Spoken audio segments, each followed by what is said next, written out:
ഈശ്വരറ്റം പ്രിയപ്പെട്ടവരെ, തിരുഷ്ടമണിയിലേക്ക് സ്വാഗതം. എവർക്കും ഈശോയിൽ കൃപയും സമാധാനവും. പതിവ് പോലെ നമ്മൾ ഞായറാഴ്ചകളിലെ ചോദ്യങ്ങളും സംശയങ്ങളും അവയ്ക്കുള്ള മറുപടികളും എന്ന സെഷനിലേക്ക് പ്രവേശിക്കുകയാണ്. കഴിഞ്ഞ ദിവസങ്ങളിൽ വന്ന ഒട്ടേറെ ചോദ്യങ്ങളുണ്ട്. എല്ലാറ്റിനും മറുപടി പറയാൻ കഴിയുമോ എന്നതിനെക്കുറിച്ച് സംശയമുണ്ട്. പ്രധാനമായും ശുദ്ധീകരാത്മാക്കളുടെ സഹനങ്ങൾ നമ്മുടെ ജീവിത ദുരിതങ്ങൾക്ക് കാരണമാകുമോ എന്ന വിഷയത്തെ സംബന്ധിച്ച് നടത്തിയ 5 ഘട്ടങ്ങളിലായ സംഭാഷണങ്ങൾക്കുള്ള മറുപടിയാണ് ഇന്ന് നമ്മൾ ഇതിലൂടെ ചർച്ച ചെയ്യുന്നത്. അതുതന്നെ ഹ്രസ്വമായിട്ടായിരിക്കും. കാരണം ദീർഘമായി പോയാൽ ചോദ്യങ്ങളുടെ ബാഹുല്യം നിമിത്തം നമുക്ക് ഇത് പൂർത്തീകരിക്കാൻ കഴിയാതെ പോകും.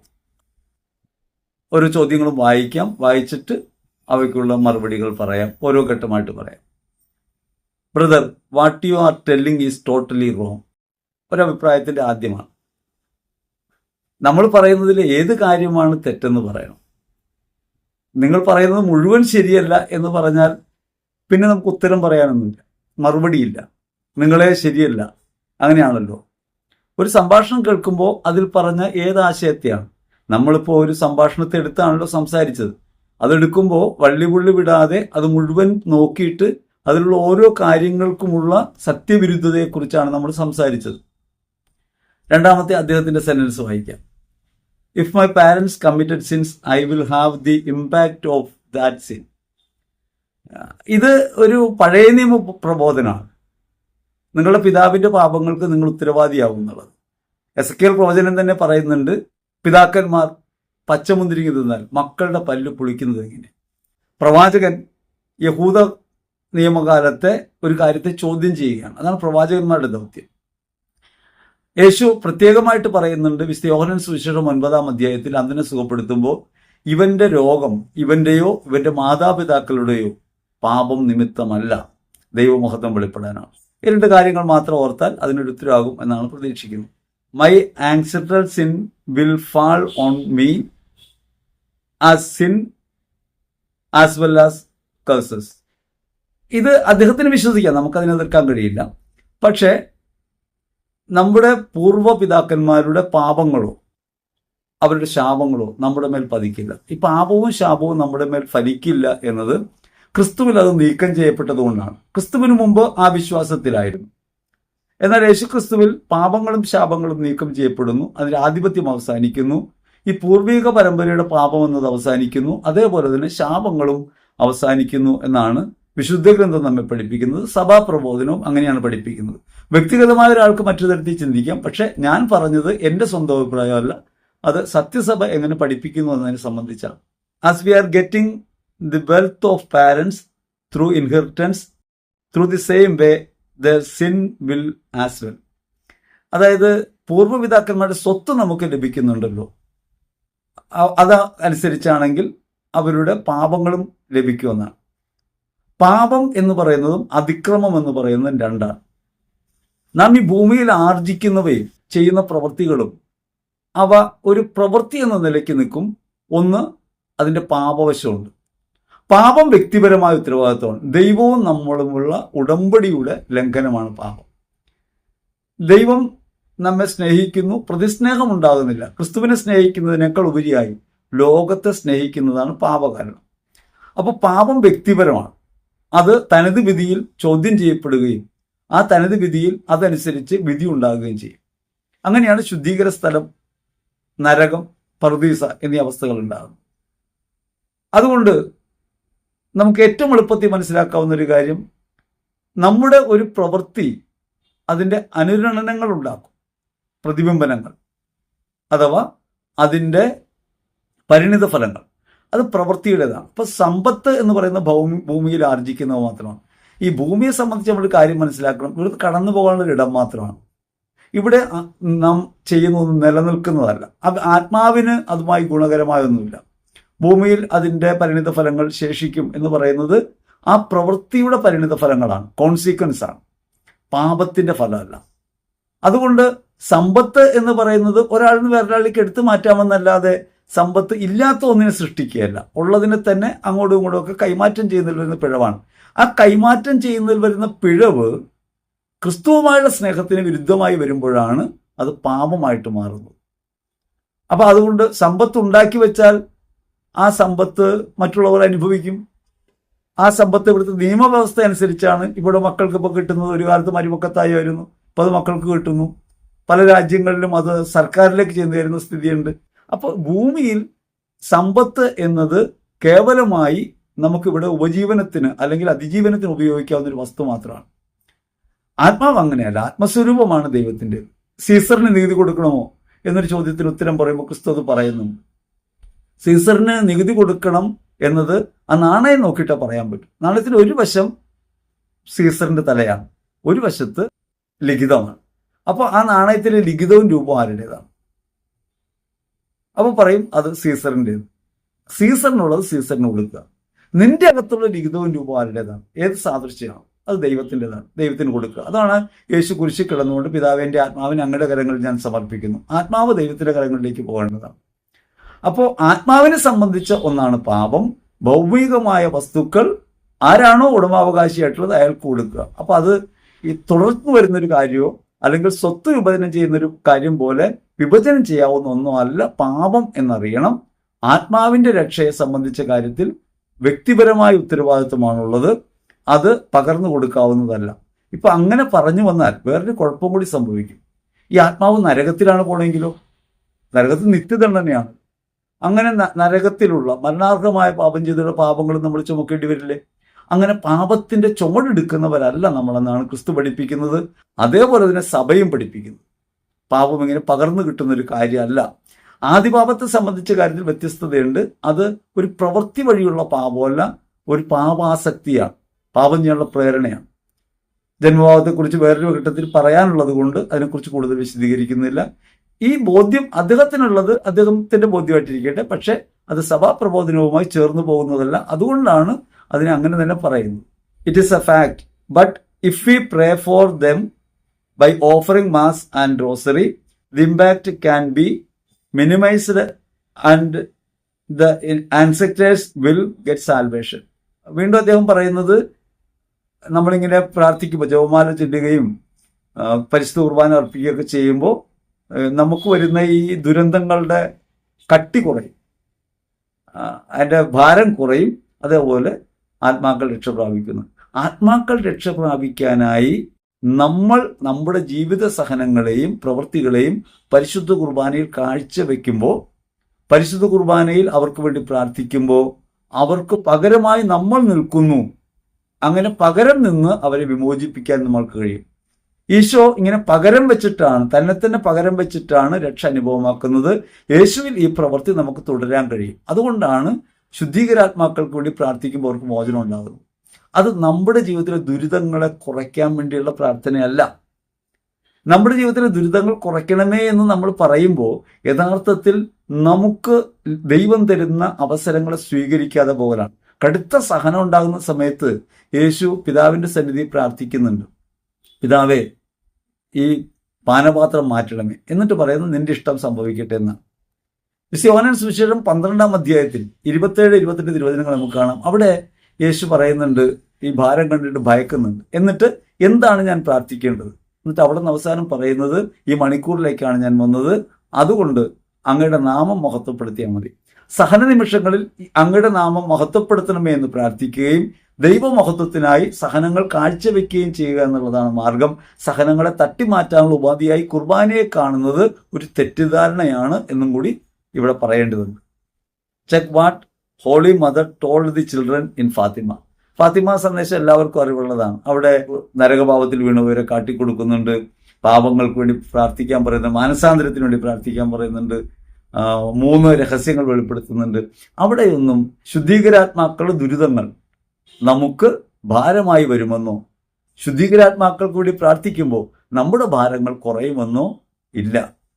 അപ്പം അതുകൊണ്ട് ഇത് തെറ്റിദ്ധാരണജനകമാണ്. ഇത് വായിച്ചിട്ടുണ്ടോ അത് വായിച്ചിട്ടുണ്ടോ എന്ന് ചോദിക്കുന്ന പകരം നമ്മൾ പറഞ്ഞ ഈ കാര്യത്തിന് സഭാപ്രബോധനം, കാറ്റക്കിസം ഓഫ് കാത്തലിക് ചർച്ചോ വത്തിക്കാൻ കൗൺസിൽ രേഖകളോ അപ്പോസ്തലിക പ്രബോധനങ്ങളോ ദൈവശാസ്ത്രപരമായ എന്തെങ്കിലും കാര്യങ്ങളോ എതിരായി മാറുന്നുണ്ടോ എന്നുള്ളതാണ് ആലോചിക്കേണ്ടത്. പൂർണ്ണമായ ബോധ്യമുണ്ട്. കാറ്റക്കിസം ഓഫ് കാത്തലിക് ചർച്ചും വത്തിക്കാൻ കൗൺസിൽ രേഖകളും സഭാപ്രബോധനങ്ങളും ഒപ്പം തന്നെ ദൈവശാസ്ത്രവും കത്തോലിക്ക ദൈവശാസ്ത്രവും വ്യക്തമായി പഠിപ്പിക്കുന്നത് പാപത്തിന്റെ ഉത്തരവാദിത്വം വ്യക്തിപരമാണെന്നാണ്, അത് കൈമാറ്റം ചെയ്യപ്പെടാവുന്നതല്ല എന്ന് തന്നെയാണ്. അടുത്ത ചോദ്യം, ആ വൈദികന്റെ അധികാരിയായ ബിഷപ്പ് അനുവാദം കൊടുത്ത് തന്നെയാണ് ഈ വിഷയം അവതരിപ്പിക്കുന്നത്. ആദ്യം അത് മനസ്സിലാക്കുക. ഞാൻ പറഞ്ഞത് അധികാരത്തെ സംബന്ധിച്ചല്ല. യേശു പഠിപ്പിക്കുമ്പോൾ തന്നെ ചോദിക്കുന്നത്, എന്ത് അധികാരത്തിലാണ് നീ ഇത് പഠിപ്പിക്കുന്നത്? യഹൂദർ ചോദിക്കുന്നുണ്ട്. അധികാര സംബന്ധമായ ഒരു വിഷയമല്ല ഞാൻ പറയുന്നത്. അദ്ദേഹത്തെ നിയോഗിച്ചിട്ടുണ്ടെന്നുള്ളത് അദ്ദേഹവുമായിട്ടുള്ള കാര്യമാണ്. ഞാൻ പറഞ്ഞത് പൊതുവിൽ അദ്ദേഹം പറയുന്ന ഈ അഭിപ്രായം, ശുദ്ധീകരാത്മാക്കളുടെ സഹനങ്ങൾ നമ്മുടെ ജീവിത ദുരിതങ്ങൾക്ക് കാരണമാകുമെന്ന് സ്ഥാപിച്ചെടുക്കാനുള്ള ശ്രമങ്ങൾ സഭാവിരുദ്ധമാണ്. അത് അങ്ങനെ തന്നെ പറയും. കാരണം അതിന് കത്തോലിക്ക സഭയുടെ രേഖകൾ നമ്മുടെ മുമ്പിലുണ്ട്, വിശുദ്ധ ഗ്രന്ഥം നമ്മുടെ മുമ്പിലുണ്ട്. അപ്പോൾ പറയുന്ന കാര്യങ്ങൾ തെറ്റാണെങ്കിൽ അത് ആര് പറഞ്ഞാലും, എന്ത് അധികാരമുള്ളവർ പറഞ്ഞാലും തെറ്റാവും. ഇനി മാർപ്പാപ്പയെയും മെത്രാന്മാരെയൊക്കെ വിമർശിക്കാമെന്ന് ചോദിച്ചാൽ തെറ്റാവരമുണ്ട്. തെറ്റാവരം ഏത് കാര്യത്തിലാണ്? സത്യസഭയുടെ പ്രബോധനത്തിലാണ്. മെത്രാൻ പ്രബോധനത്തിനെതിരായി പറയില്ല എന്നാണ് എൻ്റെ ബോധ്യം. പക്ഷേ ഒരു മെത്രാനെ പറഞ്ഞാൽ ആ പറയുന്നത് തെറ്റായിരിക്കുകയും ചെയ്യും. കാരണം സഭാപ്രബോധനമാണ് പരമപ്രധാനം, സഭയുടെ സത്യവിശ്വാസമാണ് പരമപ്രധാനം. സഭയുടെ ആധികാരികമായ ഗ്രന്ഥങ്ങൾ അവ വെളിപ്പെടുത്തുന്നുണ്ട്, അവയിലാണ് വിശ്വസിക്കുന്നത്. അതുകൊണ്ട് മെത്രാൻ അധികാരം കൊടുത്താണോ എന്ന് അന്വേഷിച്ചതൊന്നും ഞാൻ പോയിട്ടില്ല. അദ്ദേഹം പറഞ്ഞ കാര്യം തെറ്റാണ്, അതാണ് നമ്മൾ പറഞ്ഞത്. കത്തോലിക്ക സഭയ്ക്ക് തെറ്റുപറ്റിയിട്ടില്ല, അധികാരികൾക്ക് തെറ്റുപറ്റിയിട്ടില്ല. കത്തോലിക്ക സഭയ്ക്ക് തെറ്റുപറ്റിയിട്ടില്ല എന്ന കാര്യം പൂർണ്ണമായും നമുക്ക് അംഗീകരിക്കാം. അധികാരികൾക്ക് തെറ്റുപറ്റിയ ചരിത്രമുണ്ട്. അങ്ങനെ സഭയിൽ അധികാരി ഇല്ല എന്നുള്ളതാണ് ഒരു കാര്യം. സഭയിലുള്ളത് നേതൃത്വമാണ്, അഥവാ അടിമകളുടെ അടിമ, ഇടയധർമ്മം നിർവഹിക്കുകയാണ് ശ്രേഷ്ഠ പുരോഹിതർ അല്ലെങ്കിൽ ശുശ്രൂഷകർ എന്ന നിലയ്ക്കാണ് അവരെ കാണുന്നത്. അവരെ ബഹുമാനിക്കുന്നുണ്ട്. ഒരു മെത്രാനെയും ബഹുമാനിക്കാതിരിക്കുകയല്ല, അപ്പോസ്തലികമായ അധികാരമാണ്. ഈ അപ്പോസ്തലിക അധികാരം സഭയുടെ പ്രബോധനത്തിലാണ്. ആ പ്രബോധനമാണ് നമ്മൾ പറയുന്നത്. അധികാരത്തിന് കീഴിൽ നിന്നുകൊണ്ട് പറയുന്ന കാര്യങ്ങൾ എതിർക്കാൻ, അതിനെതിരെ പഠിപ്പിക്കാൻ നിങ്ങൾക്ക് എങ്ങനെ ധൈര്യം വന്നു? നമ്മൾ ധൈര്യം ഉണ്ടാവണം എവിടെ നിന്നാണ്? ധൈര്യം പരിശുദ്ധാത്മാവിൽ നിന്നാണ്. ഒന്നാമത്തെ കാര്യം. എന്തുകൊണ്ടുള്ളതാണ്? സത്യപക്ഷത്ത് നിൽക്കുന്നുള്ളതാണ് ധൈര്യം. നമ്മൾ പറയുന്നത് സത്യമാണെങ്കിൽ എവിടെയും പറയാം, ധൈര്യമായിട്ട് പറയണം.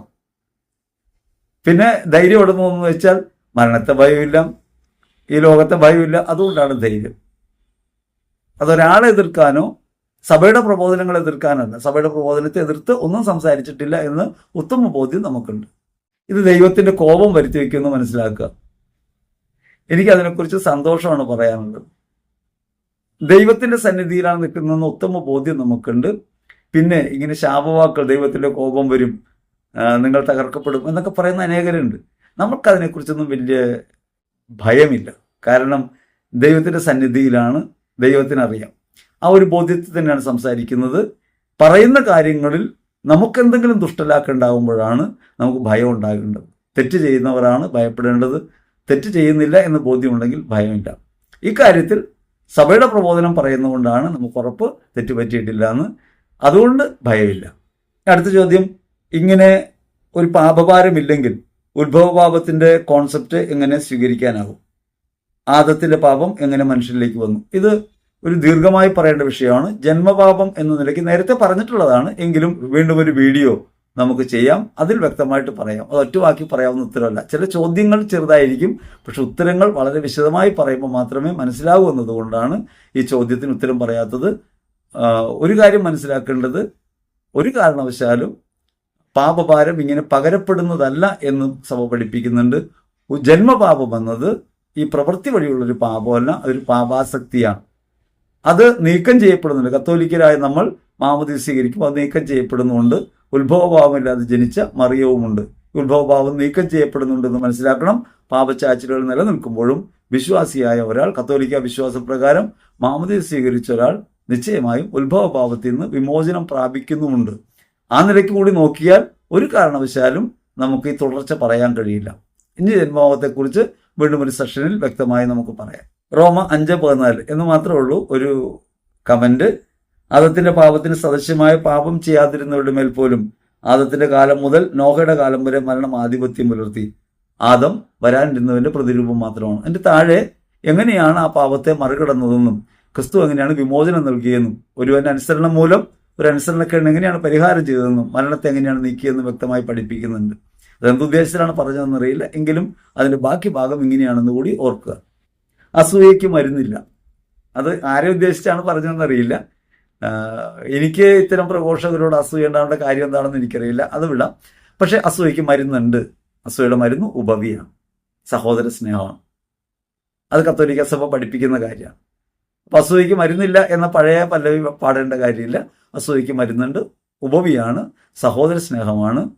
കായൻ ആബേലിനെ കൊല്ലുന്നത് അസൂയ നിമിത്തമാണ്. കൊലപാതകത്തിലേക്ക് നയിക്കുന്ന തിന്മയാണ് അസൂയ. പരിശുദ്ധാത്മാവിനെതിരായ പാപമാണ് അസൂയ. സഹോദരന് നന്മയുണ്ടാകുന്ന അംഗീകരിക്കാൻ കഴിയാതെ പോലാണ്. ഇത്തരത്തിൽ അബദ്ധം പ്രചരിപ്പിക്കുന്നവർക്ക് എന്ത് നന്മയാണ് ഉണ്ടാകുന്നത് നമുക്കറിയില്ല. എന്തായാലും അനേകം സഹോദരങ്ങൾക്ക് നന്മയുണ്ടാകണം എന്ന ആഗ്രഹമാണ് നമ്മുടെ പ്രഘോഷണത്തിന്റെ പുറകിലുള്ളത്. അന്ധവിശ്വാസത്തിൽ ആരും പെടാതിരിക്കാൻ വേണ്ടിയാണ്.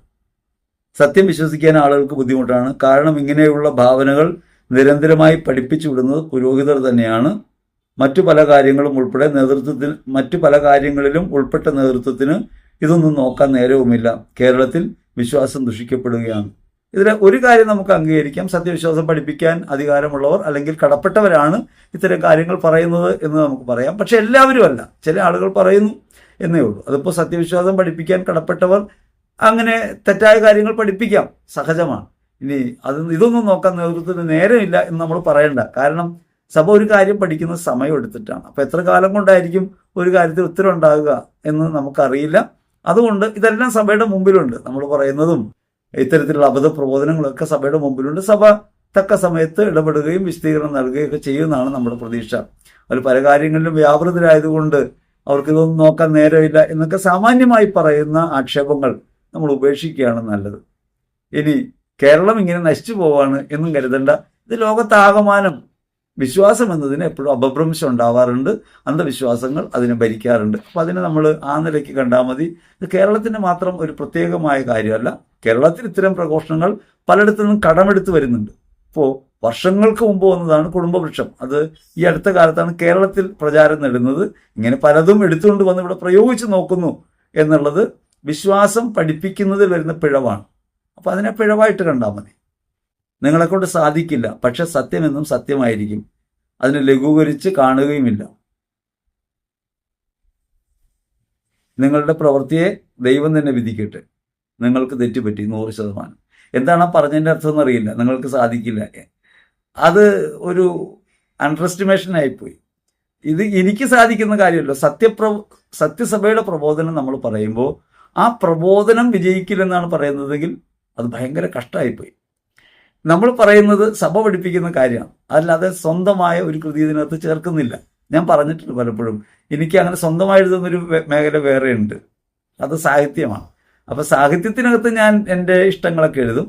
ഇതിനകത്ത് ഞാൻ എഴുതുമ്പോൾ എന്തായാലും എഴുതുകയും പറയുകയും ചെയ്യുമ്പോൾ എന്തായാലും സഭാപ്രബോധനത്തെ അധികരിച്ചേ പറയൂ. കാരണം ഒരു ഉത്തമ സഭാസന്താനമായിരിക്കുക എന്നതാണ് എൻ്റെ ദൈവവിളി എന്നൊരു അടിസ്ഥാന ബോധ്യത്തിൽ നിന്നാണ് ഞാൻ സംസാരിക്കുന്നത്. ഞാൻ പറയുന്നത് 100% തെറ്റാണെന്ന് പറയുമ്പോൾ ഏതാണ് തെറ്റെന്നുകൂടി പറയണം. വിമർശിക്കാൻ വേണ്ടി വിമർശിക്കുകയും ആക്ഷേപിക്കുകയും ശപിക്കുകയൊക്കെ ചെയ്യുന്നത് ഒരു നല്ല പ്രകൃതമല്ല എന്നാണ് എനിക്ക് പലപ്പോഴും തോന്നിയിട്ടുള്ളത്. ഏതായാലും നമ്മൾ തിരിച്ചങ്ങനെ പ്രതികരിക്കുന്നില്ല. ദൈവം അനുഗ്രഹിക്കട്ടെ. വേദപുസ്തകം കൊണ്ട് ക്രിസ്തുവിനെതിരെ പോരാടുന്ന ചെകുത്താന്മാർ എന്ത് തോന്നിവാസവും പറയും. ആരെക്കുറിച്ചാണ് എന്ന് വ്യക്തമല്ല. അങ്ങനെ തോന്നിവാസം പറയുന്നവരുണ്ടാകാം. ദൈവവചനത്തെ അങ്ങനെ ഉപയോഗിക്കാം. പിശാച് പോലും യേശുവിനോട് തന്നെ ദൈവവചനം പറയുന്നുണ്ട്. അത് അങ്ങനെ ദൈവവചനം പറയുമെന്നും അതിനെ എതിർത്ത് തോൽപ്പിക്കണമെന്നും ക്രിസ്തു കാട്ടിത്തരുന്നുണ്ട്. അങ്ങനെ പറയുന്ന പിശാചിനെയും യേശു തോൽപ്പിക്കുന്നുണ്ട്. അതുകൊണ്ട് നമ്മൾ മനസ്സിലാക്കേണ്ടത് വിശ്വാസം എന്നത് ഇങ്ങനെ ഒരു വചനമായി ഒരു ആശയമായി മാത്രം കരുതുന്ന ആളുകൾക്ക് പിഴവുകൾ സംഭവിക്കും. ക്രിസ്തുവിനെ ആളത്വമായി സ്വീകരിക്കുകയും സഭയിലെ ആളത്വത്തെ കാണുകയും സഭയുടെ പ്രബോധനങ്ങളിൽ ഉറച്ചു വിശ്വസിക്കുകയും ചെയ്തുകൊണ്ട് കൂടി മാത്രമേ നമുക്ക് വിശുദ്ധ ഗ്രന്ഥത്തെ വേണ്ടുവണ്ണം മനസ്സിലാക്കാൻ കഴിയും. അപ്പോൾ അത്തരം പ്രബോധനങ്ങൾ അകന്നു പോകും. അത് എൻ്റെ പക്ഷത്ത് നിന്നായാൽ പോലും അകന്നു പോകും. കാരണം സത്യത്തിനല്ലേ നിലനിൽക്കാൻ പറ്റും. കൃപ നിറഞ്ഞു നിൽക്കുന്ന വ്യക്തികളെ, വൈദികരെ, വൈദിക പ്രവൃത്തികളായ കാര്യങ്ങളെ എതിർക്കുന്നവർ ശപിക്കപ്പെട്ടവർ തന്നെയാണ്. എനിക്ക് അങ്ങനെ ഒരു ശാപം നിങ്ങൾ പറഞ്ഞാൽ ഏൽക്കുമെന്ന വിശ്വാസമൊന്നും എനിക്കില്ല. കാരണം പറയുന്നത് സത്യമാണെന്ന ബോധ്യമുണ്ടെങ്കിലും സഭാപ്രബോധനമാണെന്ന ബോധ്യമുണ്ടെങ്കിലും ഏത് കൃപ നിറഞ്ഞവരായാലും വൈദികരായാലും ചെയ്യേണ്ട പ്രവൃത്തികളെ സഭാപ്രബോധനത്തിൽ കേന്ദ്രീകരിച്ചാണ്. അതല്ലാതെ വരുമ്പോൾ പറയാം. നമ്മൾ പണ്ട് പറയുന്നത് പോലെ എൻ്റെ അഭിഷിക്തനെതിരെ വിരൽ ചൂണ്ടരുത്, അത് പഴയ നിയമത്തിലാണ്. ഇവിടുത്തെ അഭിഷിക്തൻ എങ്ങനെയുള്ളതാണ്? ശുശ്രൂഷകനാണ്, ഇടയനാണ്. പഴയ അഭിഷിക്തൻ എന്ന് വെച്ചാൽ അധികാര കേന്ദ്രമായിരുന്നവനാണ്. അപ്പോൾ അതുകൊണ്ട് നമ്മൾ അഭിഷേകം എന്ന് പറയുന്നതിനെ തിരിച്ചറിയണം. നമ്മുടെ അഭിഷിക്തൻ ക്രിസ്തുവാണ്. ആ ക്രിസ്തുവിലുള്ള പൗരോഹിത്യത്തെ നമ്മൾ ബഹുമാനിക്കുന്നു. പക്ഷേ ഇപ്പൊ വീട്ടിൽ അപ്പൻ തെറ്റ് ചെയ്താൽ അപ്പനല്ലേ തെറ്റ് ചെയ്തോട്ടെ എന്ന് പറയാൻ പറ്റുമോ? അപ്പൻ തെറ്റ് ചെയ്യുമ്പോൾ മക്കളാണുള്ളതെങ്കിൽ മക്കൾ പറയണം അപ്പൻ ചെയ്യുന്നതിൽ സ്പെശലുണ്ടെന്ന്. അവരെ ശപിക്കുകയോ ആക്രോശിക്കുകയോ അപമാനിക്കുകയോ ഒന്നുമല്ല ചെയ്യണേ, അവരോട് കാര്യം പറയണ്ടേ. ഇപ്പം ഞാൻ പറയുന്ന വാക്കുകൾ ഉപയോഗിക്കുമ്പോൾ തെറ്റുണ്ടെങ്കിൽ അത് ഇന്ന വാക്ക് ഉപയോഗിച്ച് തെറ്റാണെന്ന് പറയണം. അതിനെന്താ കുഴപ്പം? അപ്പം അതുകൊണ്ട് നമ്മൾ മനസ്സിലാക്കേണ്ടത് ബഹുമാനം എന്ന് പറയുന്നത് ഒരു അടിമത്തത്തിനുള്ള അവസരമല്ല. ബഹുമാനം എന്ന് പറയുന്നത് ആ ആളെ പൂർണ്ണമായി മനസ്സിലാക്കിക്കൊണ്ടും പറയുന്ന കാര്യങ്ങളെ സംബന്ധിച്ച് സംസാരിച്ചുകൊണ്ടുമാണ്. ഒരാശയത്തെ എതിർക്കുമ്പോൾ ഒരാളെ എതിർക്കുന്നതാണെന്ന് കരുതരുത്. ഒരാളോടും വിരോധമില്ല. ഈ പ്രഘോഷിച്ച പുരോഹിതന്റെയും പൗരോഹിത്യാധികാരത്തോടോ അദ്ദേഹത്തിന്റെ ശുശ്രൂഷയോടോ യാതൊരു തരത്തിലും വിയോജിപ്പില്ലാത്ത ആളാണ്. അദ്ദേഹം കുർബാന അർപ്പിച്ചാൽ ആ കുർബാനയിൽ പങ്കുചേരാനും അത് യോഗ്യമാണെന്ന് വിശ്വസിക്കാനും എനിക്ക് കഴിയും. അതല്ലാതെ പൗരോഹിത്യം എന്നത് എന്ത് പറയുമ്പോഴും അത് അംഗീകരിക്കണം എന്ന് പറയുന്നത് ഒരു തെറ്റായ ചിന്തയാണ്. നമുക്ക് സഭാപ്രബോധനമാണ് അടിസ്ഥാനമായി നമ്മുടെ വീക്ഷണഗതിയെ നിയന്ത്രിക്കേണ്ടത്. ആ പ്രബോധനം എന്ത് പറയുന്നു, വിശുദ്ധ ഗ്രന്ഥം എന്ത് പറയുന്നു എന്നതിലേക്ക് നോക്കിയിട്ടാണ് നമുക്ക് സംസാരിക്കാൻ കഴിയുക. സഭയുടെ വ്യാഖ്യാതാക്കൾ ഈ സുവിശേഷത്തെക്കുറിച്ച് പറഞ്ഞിട്ടുള്ള കാര്യങ്ങൾ കൂടി പഠിക്കുകയും സമഗ്രമായി നോക്കുകയൊക്കെ ചെയ്തിട്ടാണ് നമ്മളിങ്ങനെ അഭിപ്രായം പറയുന്നത്. അതുകൊണ്ട് അതിനെക്കുറിച്ച് അസ്വസ്ഥതയൊന്നും നമുക്കില്ല. ഈ കാലഘട്ടത്തിൽ വിശ്വാസമില്ലാത്ത സമൂഹത്തിൽ നിങ്ങൾ കാണുന്നില്ലേ? തീർച്ചയായും കാണുന്നുണ്ട്. ഇങ്ങനെ വിശ്വാസമില്ലാതെ ആളുകളായി പോകാൻ ഇത്തരം അന്ധവിശ്വാസങ്ങളും അബദ്ധബോധ്യങ്ങളും കാരണമാവുന്നുണ്ട്. യുക്തിവിചാരമില്ലാതെ തീർത്തും അന്ധത പരത്തുന്ന കാര്യങ്ങൾ പറയുമ്പോൾ യുവസമൂഹം അതിൽ നിന്ന് അകന്നു പോകും. ഒന്ന്, ഇനി വിശ്വസിക്കുന്ന ആളുകൾ യേശുക്രിസ്തുവിൽ വിശ്വസിക്കുന്നു, ശാപം നീങ്ങി, പാപത്തിന്റെ ആധിപത്യം ഇല്ല, ക്രിസ്തുവിൽ സ്വതന്ത്രരാണ്, അതുകൊണ്ട് മാമോദീസ സ്വീകരിച്ച് നമ്മൾ ക്രിസ്തുവിനോട് സ്നേഹം പ്രഖ്യാപിച്ച് ക്രിസ്തുവിനോടൊപ്പം ജീവിക്കണം എന്ന് പറയുന്ന അടിസ്ഥാന ബോധ്യം അകമേ ചോർന്നു പോയിട്ട് നിങ്ങളുടെ കുഴപ്പങ്ങൾക്ക്, നിങ്ങൾ അനുഭവിക്കുന്ന ദുരിതങ്ങൾക്ക് കാരണം പൂർവികരുടെ പാപമാണ് എന്ന് പറയുന്ന ഒരു അന്ധവിശ്വാസം ഉള്ളിപ്പറന്നവരായി മാറുമ്പോൾ ആന്തരികമായി വിശ്വാസത്യാഗികളായി മാറുന്നുണ്ട്. അതുകൂടി നമ്മൾ കാണേണ്ടതുണ്ട്. വെളിവില്ലാത്ത കാര്യങ്ങളെക്കുറിച്ച് പറയരുത്. നിങ്ങൾക്ക് വെളിവില്ല. വെളിവുള്ള വൈദികർ പറയുന്ന കാര്യങ്ങൾ ഇങ്ങനെ അന്ധമായി എതിർക്കരുത്. വെളിവുള്ള കാര്യങ്ങളെന്ന് പറയുന്നത് ഏതാണ്? ഞാൻ പറഞ്ഞല്ലോ, അടിസ്ഥാനപരമായി സഭാപ്രബോധനമാണ്. എനിക്ക് വെളിവില്ല എന്ന് നിങ്ങൾ ആക്ഷേപിച്ചാൽ എനിക്ക് വെളിവില്ലാതാവുകയില്ല. എനിക്ക് വെളിവില്ലെങ്കിൽ നിങ്ങൾ പറയുന്നുണ്ട് പരിഹാരമാവുകയില്ല. വെളിവിന്റെ വെളിച്ചം നൽകുന്ന പരിശുദ്ധാത്മാവാണ്. ആ പരിശുദ്ധാത്മാവ് നിങ്ങളിലും വസിക്കുന്നു എന്നാണ് എൻ്റെ ബോധ്യം. വാക്കുകൾ ഉപയോഗിക്കുമ്പോൾ സൂക്ഷിച്ചാൽ അത് നമുക്ക് തന്നെ നമ്മുടെ വെളിവിനെ കുറിച്ചുള്ള ബോധ്യം നൽകും. നമ്മൾ ആരെയും അധിക്ഷേപിക്കാൻ ശ്രമിക്കുന്നില്ല. എതിർക്കരുത് എന്ന് പറയാൻ കഴിയില്ല. കാരണം തെറ്റ് കണ്ടാൽ എതിർക്കും, അബദ്ധം കണ്ടാൽ പറയും, അന്ധവിശ്വാസം കണ്ടാൽ അതിനെതിരെ പ്രതികരിക്കും. അത് സഭാപ്രബോധനമായി ചേർന്ന് നിന്നുകൊണ്ടും സത്യവിശ്വാസമായി ചേർന്ന് നിന്നുകൊണ്ടുമായിരിക്കും. കേവല യുക്തി കൊണ്ടായിരിക്കില്ല എന്ന ബോധ്യം നമുക്കുണ്ട്.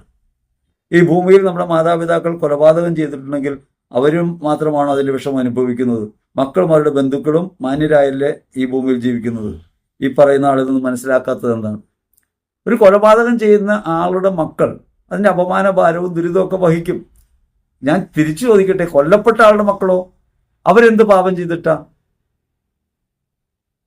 കൊല ചെയ്ത ആളുടെ മക്കൾ അനുഭവിക്കുന്നതിനേക്കാൾ ദുരിതം കൊല്ലപ്പെട്ട ആളുടെ മക്കളും ആ വിധവയും അനുഭവിക്കുന്നില്ലേ? അപ്പോൾ കൊലപാതകം ചെയ്യുമ്പോൾ ഈ ദുരിതം അനുഭവിക്കുന്നു എന്ന് പറയുന്നത് അതിന്റെ കോൺസിക്വൻസ് ആണ്, പാപത്തിന്റെ ഫലമല്ല. പാപത്തിന്റെ ഫലം തനത് വിധിയിലാണ് പറയപ്പെടേണ്ടി വരിക, മരണനേരത്താണ്. അവിടെയാണ് ശിക്ഷ ഉണ്ടാകുക. ഇവിടെയുള്ളത് പരിണിത ഫലമാണ്, അല്ലെങ്കിൽ കോൺസിക്വൻസ് ആണ്.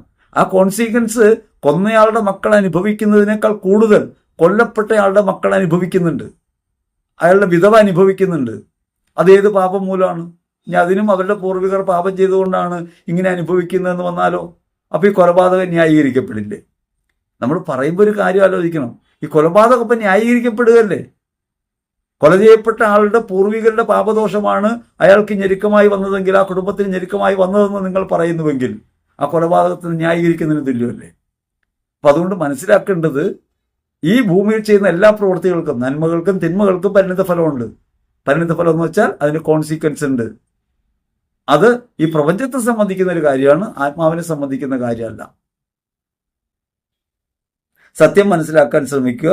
ദൈവപരിപാലനയാൽ ദൈവത്തിന്റെ പരിശുദ്ധാത്മാവിന്റെ പ്രവർത്തനത്തിൽ വൈദികൻ നടത്തുന്ന സത്യവിശ്വാസ പ്രഘോഷണം എതിർക്കാനുള്ളതല്ല. അതിന് യോഗ്യത ഈ വ്യക്തിക്ക് ഉണ്ടായിട്ടില്ല.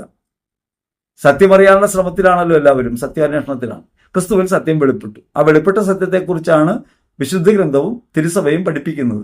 സഭാപ്രബോധനങ്ങൾ ഊന്നൽ നൽകുന്നത് സത്യത്തിനാണ്. ആ സത്യമാണ് നമ്മൾ പറയുന്നത്. സത്യവിശ്വാസവും പഠിപ്പിക്കുന്ന കാര്യത്തിലും സന്മാർഗം പഠിപ്പിക്കുന്ന കാര്യത്തിലും സഭ എന്ത് പറയുന്നു എന്നുള്ളതാണ് നമ്മൾ പറയുന്നത്. പുതിയൊരു വ്യാഖ്യാനം നൽകാനോ പുതിയ പഠനം നൽകാനോ നമ്മൾ ശ്രമിക്കുന്നില്ല. അങ്ങനെയുള്ള സത്യവിശ്വാസത്തിനിടയ്ക്ക് അന്ധവിശ്വാസങ്ങൾ കുത്തിക്കയറ്റുന്നതിനാണ് നമ്മൾ പറയുന്നത്. അതിന് എന്ത് യോഗ്യത വേണമെന്ന് എനിക്കറിയില്ല. സഭയിൽ വിശ്വാസിയായിരിക്കുന്ന ഓരോരുത്തർക്കും ബാധ്യതയും യോഗ്യതയുമുള്ള കാര്യമാണ് ആ സത്യം കേൾക്കുമ്പോൾ തുറന്നു പറയുക എന്നുള്ളത്. അപ്പം അതുകൊണ്ട് ആ യോഗ്യതാ നിർണയത്തിനുള്ള മാപിനി എന്താണെന്ന് എനിക്കറിയില്ല. നിങ്ങളുടെ മാപിനി വെച്ച് നിങ്ങളുടെ ആളുകൾ അളക്കുക. ഞാൻ ആരും അളക്കുന്നില്ല. ഞാനുള്ള കാര്യം പറയുന്നു. അത് പറയുന്നതിൽ ഒരു സങ്കോചം എനിക്കില്ല. ഇത് ഒന്നാം ഭാഗത്തിൻ്റെയാണ്. അത് കഴിഞ്ഞു. രണ്ടാം ഭാഗത്തിൻ്റെ ചോദ്യങ്ങളാണ് ഇനിയുള്ളത്. എത്രയോ സത്യസന്ധമായ പ്രഘോഷണം. ദൈവം സഹോദരനെ അനുഗ്രഹിക്കട്ടെ. ഈ പ്രഘോഷണ പരമ്പര നേരത്തെ കേട്ടു തുടങ്ങേണ്ട ഒന്നായിരുന്നു എന്ന് തോന്നുകയാണ്. Thanks a lot. അഭിനന്ദനത്തിന് നന്ദി. പക്ഷേ നിങ്ങൾ മനസ്സിലാക്കേണ്ടത് ഇത് എന്നെ അഭിനന്ദിക്കേണ്ട കാര്യമില്ല. ഇത് സഭ പറഞ്ഞൊരു കാര്യം ഞാൻ പറയുന്നതേ ഉള്ളൂ. ഒരു ക്രിയേറ്റീവായൊരു കാര്യമല്ല. സർഗാത്മകമായി ഞാൻ എന്തെങ്കിലും ചെയ്യുമ്പോഴാണ് ഞാനൊരു അഭിനന്ദനത്തിന് പാത്രമാകുന്നത്. വിമർശനത്തിനും അഭിനന്ദനത്തിനും പാത്രമാകുന്നത് അതിന് കർത്തൃത്വം എനിക്കുണ്ടാകുമ്പോഴാണ്. ഇത് കർത്തൃത്വം എനിക്കില്ല. സഭ പറഞ്ഞ കാര്യമാണ്. പിന്നെ ഇതെല്ലാം നമ്മൾ അന്വേഷിക്കേണ്ടതാണ്, നമ്മൾ കണ്ടെത്തേണ്ടതാണ്. ഈ അഭിനന്ദനത്തെക്കുറിച്ച് നമുക്ക് നല്ല അഭിപ്രായമാണ്. പക്ഷേ അത് ഒരു പുളകമൊന്നും നൽകുന്ന കാര്യമല്ല. ഇത് വാസ്തവമാണ് എന്ന നിലയ്ക്ക് തിരിച്ചറിയുകയും നിങ്ങൾ പ്രചരിപ്പിക്കുകയും ചെയ്താൽ നിങ്ങൾക്ക് സത്യവിശ്വാസത്തിൽ കൂടുതൽ ഉയർച്ച ഉണ്ടാകും എന്നാണ് നമുക്ക് പറയാനുള്ളത്. ഏതായാലും ദൈവം അനുഗ്രഹിക്കട്ടെ. അടുത്തത്, പൈശാചിക ശക്തികൾ ഈ വ്യക്തികളെ സ്വാധീനിച്ചിരിക്കുന്നു. സത്യം മനസ്സിലാക്കാൻ രൂപതാധികാരി അനുവദിച്ചു നൽകിയ പ്രഭാഷണങ്ങളെ ഈ വ്യക്തിയിലൂടെ സാത്താൻ എതിർക്കുന്നു. അത് എതിരായിട്ട് പറഞ്ഞേക്കാം. ഒരിടത്ത് അഭിനന്ദനം തിരിച്ച് പറഞ്ഞേക്കാം. ഇത് പറഞ്ഞില്ലേ, മെത്രാൻ അധികാരം നൽകിയിരിക്കുന്നു എന്നുള്ളത് കൊണ്ട് നമുക്ക് ആ പറയുന്ന കാര്യങ്ങൾ മുഴുവൻ അംഗീകരിക്കാൻ കഴിയില്ല. ഒരു കാര്യത്തിൽ തെറ്റുണ്ടെങ്കിൽ തെറ്റായിട്ട് പറയണം. ദൈവികമായ അധികാരവും നമ്മളും രണ്ടും രണ്ടാണ്. നമുക്കൊരു സ്ഥാനമുണ്ട്, ഒരു അധികാരമുണ്ട്. അതിലിരുന്ന് നമ്മൾ പ്രവർത്തിക്കുമ്പോൾ നമുക്കുണ്ടാകുന്ന പിഴവുകളുണ്ട്. ആ പിഴവുകളെ പിഴവുകളായിട്ട് കാണണം. ഒരു വ്യക്തിയിൽ ഈ രണ്ട് ഭാഗവും കാണണം. നമ്മൾ മാമോദീസ സ്വീകരിച്ചവരാണ്, യേശുക്രിസ്തു തമ്മിൽ വസിക്കുന്നു, അതൊരു ഭാഗമാണ്. അതേസമയം തന്നിഷ്ടപ്രകാരം അല്ലെങ്കിൽ നമ്മുടെ അറിവ് കുറവുകൊണ്ട് നമ്മൾ പറയുന്ന കാര്യങ്ങൾ ഉണ്ടാകാം. ഈ രണ്ടും രണ്ടാണ്. അതുകൊണ്ട് ഒരാൾ പറയുന്ന പ്രബോധനത്തെ അംഗീകരിക്കണമെങ്കിൽ അത് സത്യപ്രബോധനവുമായി എത്ര ചേർന്ന് പോകുന്നു എന്ന് നോക്കിയിട്ടാണ്. അങ്ങനെ സത്യസഭയുടെ പ്രബോധനത്തെക്കുറിച്ചാണ് നമ്മൾ പറയുന്നത്. അന്ധവിശ്വാസം തന്നെയാണ്. ഗുഡ് ആർഗ്യുമെന്റ്, ഒരഭിപ്രായമാണ്. അടുത്തത്, ഫാദർ ഗബ്രിയേൽ അമൂർത്ത് എന്ന വൈദികൻ മാർപ്പാപ്പ നിയോഗിച്ച വ്യക്തിയാണ്. മാർപ്പാപ്പയുടെ പ്രബോധനത്തെ എതിർക്കാൻ താങ്കൾക്ക് തന്റെ ഇടമുണ്ടോ? മാർപ്പാപ്പ അദ്ദേഹത്തിന് പ്രബോധകനായിട്ടല്ല നിയമിച്ചിട്ടുള്ളത്, ഭൂതോച്ചാടകനായിട്ടാണ്. അദ്ദേഹം ഭൂതോച്ചാടനം ചെയ്തതിനെക്കുറിച്ച് ഞാൻ എതിർപ്പും പറഞ്ഞിട്ടില്ല. പക്ഷെ ആ ഭൂതോച്ചാടനത്തിന്റെ അനുഭവം എന്ന പേരിൽ അദ്ദേഹം പറഞ്ഞവയിൽ അന്ധവിശ്വാസത്തിന്റെ ഘടകങ്ങളുണ്ട്. ആ കാര്യങ്ങൾ പറയാതിരിക്കാൻ വയ്യ. അത് മാർപ്പാപ്പയുടെ അധികാരത്തിൽ നിഷേധിക്കേണ്ടത്. സത്യം പഠിപ്പിക്കുന്നവർ വളരെ ചുരുക്കം പേരേ ഉള്ളൂ. സത്യങ്ങൾ മനസ്സിലാക്കാനും ഗ്രഹിക്കാനും പഠിക്കാനുമുള്ള ഒരു തുറവി താങ്കൾക്കുണ്ടാകട്ടെ. നിത്യ നരകത്തിലേക്ക് താങ്കൾ പതിക്കാതിരിക്കട്ടെ. ഒരു അനുഗ്രഹമാണ്. സത്യം പഠിപ്പിക്കുന്നവർ ചുരുക്കം പേരാണ്. അവർ സത്യം പഠിക്കുന്ന എവിടെ നിന്നാണെന്നാണ് നമ്മൾ ചോദിക്കുന്നത്. അത് പഠിക്കാനുള്ള മാർഗങ്ങൾ നമ്മുടെ മുമ്പിലുണ്ട്. അതിൽ നിന്ന് പഠിക്കാതെ കാര്യങ്ങൾ പറയുമ്പോഴാണ് പറയുന്നത്. ഈ സത്യം പഠിക്കാനുള്ള തുറവിയുള്ളത് കൊണ്ടാണ് നമ്മൾ നിരന്തരം ഇതിലേക്ക് നോക്കിക്കൊണ്ടിരിക്കുന്നത്. സത്യവിശ്വാസം പഠിക്കാൻ സത്യസഭയുടെ പ്രബോധനങ്ങളിലേക്ക് നോക്കുക എന്നതാണ് കരണീയമായ മാർഗം. പരിശുദ്ധാത്മാവിൽ ആ പ്രവൃത്തി നിർവഹിക്കാൻ കഴിയുന്നുണ്ട് എന്ന് തന്നെയാണ് നമ്മുടെ ബോധ്യം. വിശുദ്ധ പാദ്രി പിയോ ഒന്ന് പഠിക്കുമോ? ജീവചരിത്രം വെളിവുണ്ടാകും. ജീവചരിത്രം വായിച്ചിട്ടുണ്ട് സഹോദര. പാദ്രി പിയോയെ കുറിച്ച് നന്നായിട്ട് അറിയാം. പിയോ ഏറ്റവും ഇഷ്ടപ്പെട്ട ഒരു പുരോഹിതനാണ്. നേരത്തെ ഒരു ടോക്കിൽ ഞാൻ അതിനെക്കുറിച്ച് പറഞ്ഞിട്ടുണ്ട്. നിങ്ങൾ പറഞ്ഞു വെക്കുന്ന നിങ്ങളുടെ ബോധ്യം ഒട്ടുമിക്കതും കത്തോലിക്ക സഭയുടെ പ്രബോധനങ്ങൾക്ക് വിരുദ്ധമാണ്. കാരണച്ച് ഇങ്ങനെ പറഞ്ഞിട്ട് കാര്യമില്ല. ഒരു കാട്ടിൽ പുലി ഉണ്ടെങ്കിൽ കാട്ടിലേക്ക് ഒരു ബോംബിടുകയല്ല, ആ പുലിയെ കണ്ടെത്തി വെടിവെക്കുകയാണ് നല്ലത്. പറഞ്ഞ ആശയം എന്താണെന്ന് പറയും, നമുക്ക് അതിന് മറുപടി പറയാം. അങ്ങനെയല്ലാതെ ഇതൊന്നും ശരിയല്ല എന്ന് പറയുന്നൊരു മട്ടുണ്ടല്ലോ, സാമാന്യവൽക്കരണം. അങ്ങനെ ഉണ്ടാവുന്നതിൽ യാതൊരു കാര്യമില്ല. അഭിപ്രായത്തിന് എന്ത് മറുപടി പറയാനാണ്? Please evaluate yourself. നിശ്ചയമായും അനുതാപപൂർവ്വം നിരന്തരം അവനവനെ തന്നെ പരിശോധിക്കുന്നുണ്ട്. ആ പരിശോധനയാണ് കണ്ണീരോടുകൂടി പാപി എന്ന നിലയ്ക്ക് ദൈവസന്നിധിയിൽ നിൽക്കാൻ കഴിവ് നൽകുന്നത്. അത് ദൈവത്തിന്റെ പരിശുദ്ധാത്മാവ് പ്രവർത്തിക്കുന്നത് കൊണ്ടാണെന്ന ബോധ്യത്തിൽ, വിശ്വാസത്തിൽ ഉറച്ചു തന്നെയാണ് മുമ്പോട്ട് പോകുന്നത്. ശ്രദ്ധിച്ച് കേട്ടാൽ മനസ്സിലാവും. മോസ്റ്റ്ലി ഇത് എൻ്റെ speech is like self goal.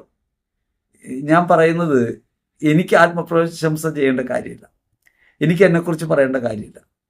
ഞാൻ ചില അനുഭവങ്ങളും ചില സന്ദർഭങ്ങളൊക്കെ പറഞ്ഞിട്ടുണ്ടാകും. പക്ഷേ ഒരു കാര്യം ഉറപ്പിക്കാം, ഞാൻ ഏറ്റവും നികൃഷ്ടനായ, ഉപയോഗശൂന്യമായ ഒരു കളിമൺ പാത്രമാണ് എന്ന ബോധ്യത്തിൽ തന്നെയാണ് ഞാൻ ജീവിക്കുന്നത്. സഭയുടെ പ്രബോധനത്തെ എതിർക്കുന്ന പ്രബോധനം ഉണ്ടായാൽ അതിനെ എതിർക്കുക എന്നുള്ളത്, അതിനെതിരെ പറയുക എന്നുള്ളത്, സത്യം പറയുക എന്നുള്ളത് എൻ്റെ കടമയാണെന്ന ഉത്തമ ബോധ്യം എനിക്കുണ്ട്. ആ ബോധ്യത്തിൽ നിന്നാണ് സംസാരിക്കുന്നത്. നിങ്ങളുടെ ബോധ്യത്തിന് അതെതിരായി പോകുമ്പോൾ അത് ഒരു നിത്യനരകമാണിക്ക് നൽകുന്നതെന്നൊക്കെ നിങ്ങൾക്ക് തോന്നാം. കുഴപ്പമൊന്നുമില്ല, അത് നിങ്ങളുടെ ബോധ്യമാണ്. എൻ്റെ ബോധ്യം നിങ്ങളും അനുഗ്രഹിക്കപ്പെടുമെന്നും നിങ്ങളും ദൈവസന്നിധിയിൽ സ്വീകരിക്കപ്പെടുമെന്നാണ്. ഞാൻ അങ്ങനെയാണ് കാണുന്നത്.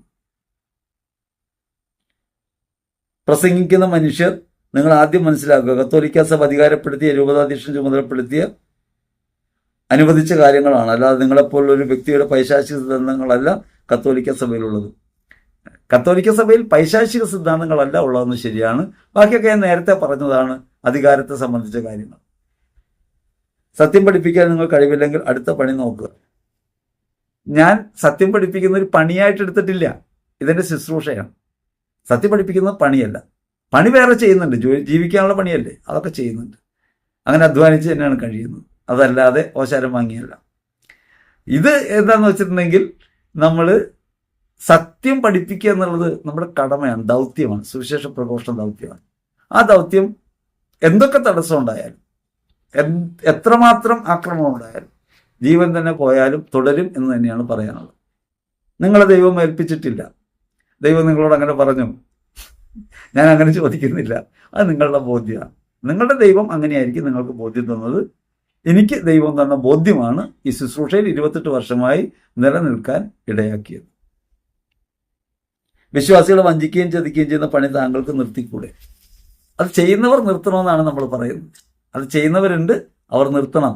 സ്വകാര്യ ലാഭത്തിന് വേണ്ടി, സാമ്രാജ്യങ്ങൾ കെട്ടിപ്പടുക്കാൻ വേണ്ടി സത്യവിശ്വാസത്തെ നിഷേധിച്ചുകൊണ്ട് പ്രൊട്ടസ്റ്റന്റ് ആശയവും അന്ധവിശ്വാസവും ഒക്കെ പഠിപ്പിക്കുന്ന പണി നിർത്തണം എന്നാണ് നമ്മൾ പറയുന്നത്. കത്തോലിക്ക സഭ ഔദ്യോഗികമായി പഠിപ്പിക്കുന്ന കാര്യങ്ങളെ എതിർക്കാൻ താങ്കൾക്ക് എങ്ങനെ ധൈര്യം വന്നു? ഞാൻ ഇതുവരെ ഏതെങ്കിലും ഒരു പ്രബോധനത്തെ, കത്തോലിക്ക സഭയുടെ പ്രബോധനത്തെ, ആധികാരിക രേഖയെ എതിർത്തതായി ഇന്നേ വരെയുള്ള എൻ്റെ ശുശ്രൂഷയിൽ നിങ്ങൾ കാട്ടിത്തരുമെങ്കിൽ ഈ പറഞ്ഞ പണി നിർത്തുന്ന കാര്യം നമുക്ക് ആലോചിക്കാം. അപ്പോഴും എനിക്ക് സ്കോപ്പുണ്ട്, അനുദപിച്ചാൽ മതി. ഞാനങ്ങനെ പറഞ്ഞിട്ടില്ല എന്ന ഉത്തമ ബോധ്യം എനിക്കുണ്ട്. സഹോദരൻ, ഞാൻ ഏത് അഭിപ്രായത്തെയാണ്, സഭയുടെ ഏത് പ്രബോധനത്തെയാണ് എതിർത്തതെന്ന് പറഞ്ഞാൽ നിശ്ചയമായിട്ടും തെറ്റിപ്പോയിട്ടുണ്ടെങ്കിൽ ലോകസമക്ഷം അത് ഏറ്റു പറയുന്നതിൽ എനിക്ക് മടിയൊന്നുമില്ല. കാരണം ഞാൻ അറിവിൻ്റെ ഭണ്ഡാകാരമൊന്നുമല്ല. ഞാൻ സാധാരണ മനുഷ്യനാണ്. സത്യസഭയെ സ്നേഹിക്കുകയും സഭാപ്രബോധനങ്ങൾ അടിയുറച്ച് വിശ്വസിക്കുകയും ചെയ്യുന്ന ആളാണ്. അപ്പം അതുകൊണ്ട് നിശ്ചയമായിട്ടും നമുക്കത് പരിശോധിക്കാം. ഈ വിഷയത്തിൽ രൂപതാധികാരി നേരിട്ട് വീണ്ടും അത് തന്നെ പറയുന്നത്, സഭയുടെ ഔദ്യോഗികമായി തിരഞ്ഞെടുത്ത വ്യക്തികളെ ഇങ്ങനെ താങ്കൾക്ക് അറിയില്ലെന്നാണ്. എനിക്ക് സത്യസഭയുടെ എല്ലാ പ്രതിനിധികളെന്നും അറിയില്ല. കാരണം ഓരോ രൂപതയിലും ഓരോരുത്തരെയാണല്ലോ ഓരോ കാര്യങ്ങൾക്കായിട്ട് ചുമതലപ്പെടുത്തുന്നത്. ഈ പ്രബോധനം നൽകാൻ പ്രത്യേകിച്ച് ആരെയും ചുമതലപ്പെടുത്തിയിട്ടില്ല. പ്രബോധനങ്ങൾ നൽകാൻ ആരെയും ചുമതലപ്പെടുത്തിയിട്ടില്ല. സത്യസഭയുടെ പ്രബോധനങ്ങൾ പറയാനുള്ള ചുമതല നമുക്ക് എല്ലാവർക്കും ഉണ്ട്, ഓരോ വിശ്വാസിക്കുണ്ട്. താങ്കൾക്ക് മനസ്സിലാകാത്ത കാര്യങ്ങൾ ബാക്കിയുള്ളവരും അറിയരുത്. താങ്കൾക്ക് ഇത് ശരിയല്ലെന്ന് തോന്നിക്കഴിഞ്ഞാൽ ബാക്കിയുള്ളവരെയും പഠിപ്പിക്കും. ഞാൻ എനിക്ക് ശരിയല്ലെന്ന് തോന്നിയ കാര്യമല്ല പറഞ്ഞത്, സത്യസഭയുടെ പ്രബോധനോട് ചേർത്ത് വെച്ചിട്ടാണ്. ഏത് കാര്യമാണ് പറയുന്നതെന്ന് വ്യക്തമാക്കാതെ ഉത്തരം പറയാനും സാധ്യമല്ല. താങ്കൾ ആരാണെന്നാണ് വിചാരം? ഞാൻ പറയുന്നത് താങ്കൾ പൈശാചികത കൂടി കൊടുക്കും. താങ്കളെ നയിക്കുന്നത് ദൈവാരൂപ്യമല്ല. താങ്കൾക്ക് ഇത്രയും കഴിവുകളൊക്കെ ഉള്ളതിന് ഞാൻ അഭിമാനിക്കുന്നു. ദൈവം താങ്കളെ സഹായിക്കട്ടെ. ഞാൻ ആരാണെന്ന് ഉത്തമ ബോധ്യം എനിക്കുണ്ട്.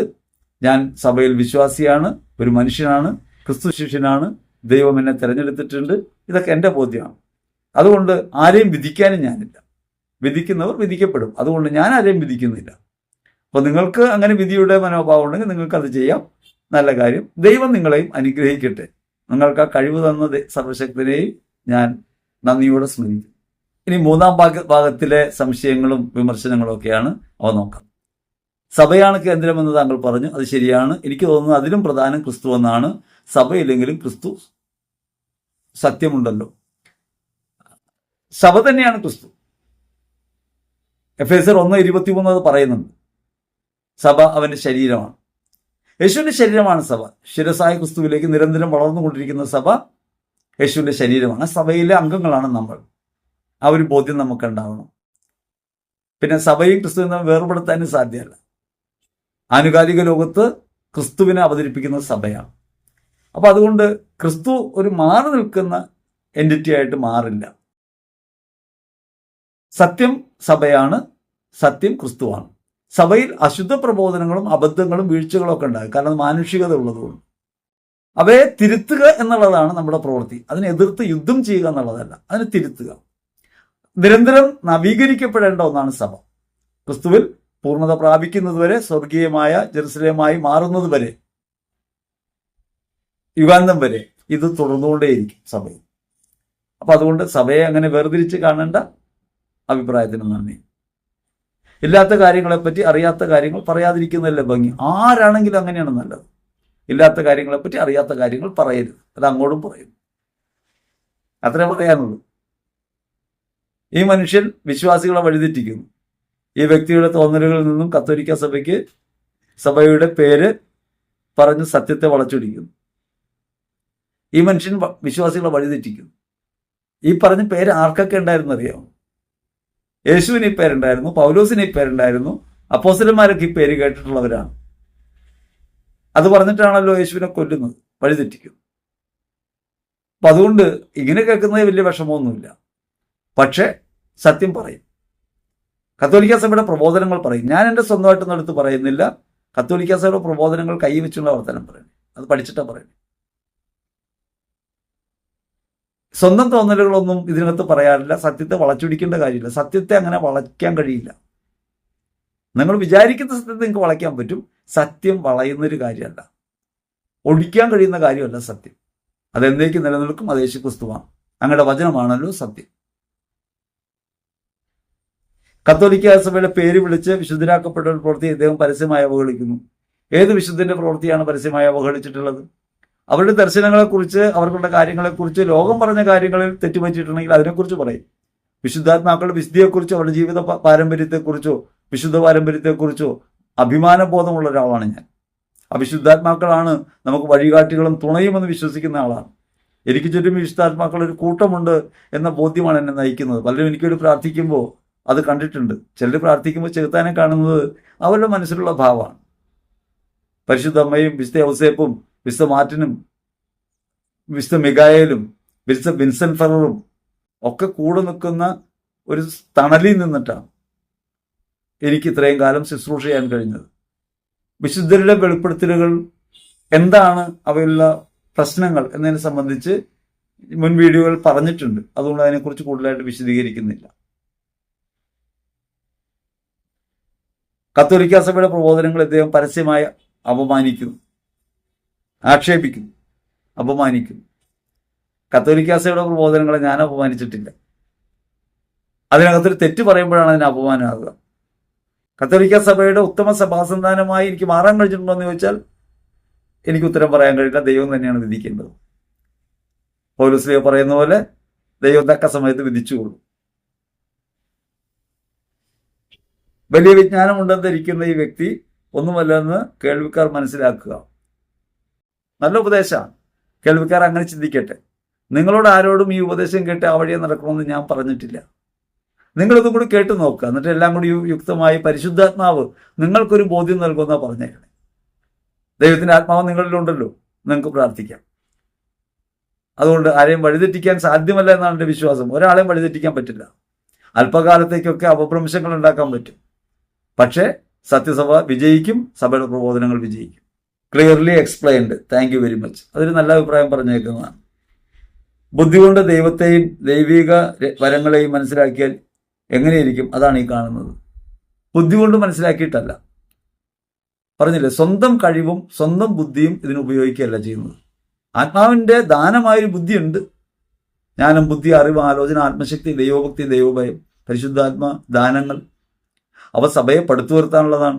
അത് നൽകപ്പെട്ടവരാണ് ഞാനും നിങ്ങളും. അപ്പം അതുകൊണ്ട് സഭയുടെ പ്രബോധനങ്ങൾ ശ്രദ്ധിക്കുക. സഭ എന്ത് പറയുന്നു നോക്കുക. എന്ത് കാര്യം കേൾക്കുമ്പോഴും സഭ അതിനെക്കുറിച്ച് എന്താണ് പറഞ്ഞിട്ടുള്ളതെന്നാണ് നമ്മൾ അന്വേഷിക്കുന്നത്. എന്നിട്ടാണ് പറയുന്നത്. അതല്ലാതെ എനിക്കിഷ്ടപ്പെട്ടില്ല അതുകൊണ്ട് ഞാൻ എതിർക്കുന്നു എന്ന അർത്ഥത്തിലല്ല. സ്പിരിറ്റ് ജീസസ് അറിയട്ടെ കാരണങ്ങൾ. ശരിയാണ്, സ്പിരിറ്റ് ജീസസ് ആണല്ലോ അവിടെ പോയിട്ട് മാമോദീസ മുക്കിയ ആളെ പുറത്തു കൊണ്ടുവരാമെന്ന് പറഞ്ഞത്. നരകത്തിൽ പോയവരെ മാമോദീസ നോക്കി പുറത്തു കൊണ്ടുവരാൻ അധികാരം ലഭിച്ചു എന്ന് പറഞ്ഞുകൊണ്ട് ഒരു രൂപം നമ്മുടെ നാട്ടിൽ പ്രചരിച്ചല്ലോ. അത്തരത്തിലുള്ള പ്രഘോഷങ്ങളിലൊക്കെ നമുക്ക് എതിർപ്പാം. സഭ പറയുന്നതിനപ്പുറം ഒരു വള്ളി പുള്ളി വിട്ടു പോകാൻ നമുക്ക് താല്പര്യമില്ല. സഭയുടെ സത്യവിശ്വാസ പ്രബോധനങ്ങൾ, സഭയ്ക്കകത്തുള്ള എല്ലാ കാര്യങ്ങളും അംഗീകരിക്കുന്ന വെച്ചാൽ അങ്ങനെ അംഗീകരിക്കില്ല. ആ അംഗീകാരം വേറെയാണ്. എന്തു പറഞ്ഞാലും പഞ്ചപുച്ഛമുടക്കി തലയാട്ടുന്ന ഒരു അടിമയായിട്ടല്ല, ക്രിസ്തുവിന്റെ അടിമയായിട്ടാണ്. സത്യസഭയുടെ സത്യപ്രബോധനങ്ങൾ, സന്മാർഗം പഠിപ്പിക്കുന്ന കാര്യങ്ങൾ, വിശ്വാസ പ്രബോധനങ്ങൾ, സഭയുടെ അപ്പോസ്തലിക പ്രബോധനങ്ങൾ, അവയിലൊക്കെ ഉറച്ചു നിന്നുകൊണ്ട് തന്നെയാണ് നമ്മൾ മുമ്പോട്ട് പോകുന്നത്.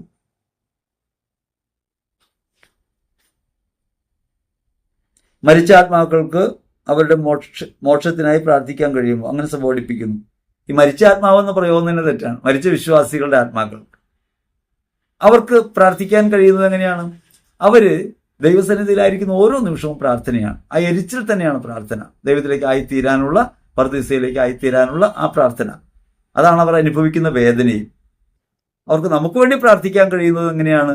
അവർക്ക് നമ്മുടെ ജീവിതത്തിൽ ഈ പിഴവുകൾ ഉണ്ടാകാതിരിക്കാൻ അവർക്ക് പ്രാർത്ഥിക്കാൻ കഴിയും, നമ്മെ സഹായിക്കാൻ കഴിയും എന്നാണ് സഭ പഠിപ്പിക്കുന്നത്. കത്തോലിക്കാ സഭയുടെ പ്രബോധനമല്ല, തെറ്റാണ്. അയാൾക്ക് എന്തോ ഒരു വിശ്വാസമുണ്ട്, അത് പറയുന്നില്ല എന്നതാവാം അയാളുടെ പ്രശ്നം. ഞാൻ ആളുടെ പേര് പറയണില്ല, ഒരു ഫേക്ക് ഐഡിയ ആണ്, നിരന്തരം വന്ന് പറഞ്ഞുകൊണ്ടിരിക്കുന്നതാണ്. ഞാൻ പറയുന്നത് കത്തോലിക്കാ സഭയുടെ പ്രബോധനം അല്ലെന്നാണ്. ഏതാണ് പറഞ്ഞതിൽ തെറ്റെന്ന് പറയാൻ പറഞ്ഞിട്ട് എത്ര പറഞ്ഞിട്ടും പറയുന്നില്ല, പിന്നെന്ത് പറയാനാണ്? അടുത്ത ചോദ്യം, എൻ്റെ മാതാപിതാക്കൾ മന്ത്രവാദവും കൂടോത്രവും നടത്തി അനേകരെ നശിപ്പിച്ച വ്യക്തിയാണ്. എങ്കിലും അവർ മരിച്ചു കഴിഞ്ഞാൽ എനിക്കും മക്കൾക്കും സന്തോഷമായി ജീവിക്കാൻ കഴിയുമെന്ന് താങ്കൾ വിചാരിക്കുന്നുണ്ടോ? തീർച്ചയായിട്ടും കഴിയും. യേശു ക്രിസ്തു നിങ്ങൾക്ക് സന്തോഷമായിട്ട് ജീവിക്കാം. അപ്പൻ്റെ അമ്മയുടെ പാപോർത്ത് നിങ്ങൾ പേടിക്കേണ്ട. ഞാൻ കഴിഞ്ഞ ദിവസം രണ്ട് പുരോഹിതരെ കുറിച്ച് പറഞ്ഞു. വാസ്തുശാസ്ത്രം പഠിച്ച് സ്ഥാനം കാണുക എന്ന മന്ത്രവാദ പ്രവൃത്തിയുമായി ബന്ധപ്പെട്ട് ഉപജീവനം നടത്തിയിരുന്ന, മക്കളെ വളർത്തിയ ഒരു പിതാവിൻ്റെ 2 മക്കൾ ബലിമേശയിൽ ബലിയർപ്പിക്കുന്നുണ്ട്. മാതാപിതാക്കളുടെ പാപം അനുസരിച്ചല്ല. എൻ്റെ പിതാവോ എൻ്റെ മാതാവോ അല്ല എൻ്റെ വിധികർത്താവോ. അതെന്നെ സൃഷ്ടിച്ച എൻ്റെ ദൈവമാണ്. ഞാൻ മാതാപിതാക്കളോട് വന്നു, ഈ ഭൂമിയിലായിരിക്കുന്നു, അതുകൊണ്ട് ഞാൻ അവരെ സ്നേഹിക്കുന്നു, അവരുടെ കുറവുകൾക്ക് പകരമായി ഞാൻ പ്രാർത്ഥിക്കുന്നു. പക്ഷേ അവരുടെ പാപഭാരം ഞാൻ ചുമക്കേണ്ട കാര്യമില്ല. ഞാൻ സ്വതന്ത്രനാണ്. ഓരോ വ്യക്തി ഓരോ നൂറ്റാണ്ടുകൾ കഴിയുന്തോറും പാപത്തിന് വ്യത്യാസം വരുന്നു ഇല്ല. പാപമൊന്നും ഒന്ന് തന്നെയാണ്. ക്രിസ്തുവിനെ സ്നേഹിക്കാൻ കഴിയാതെ പോകുന്നതും ക്രിസ്തുവിനേക്കാൾ ഉപരിയായി ലോകത്തെ സ്നേഹിക്കുന്നതാണ് പാപം. അതെന്നും അങ്ങനെ തന്നെയാണ്.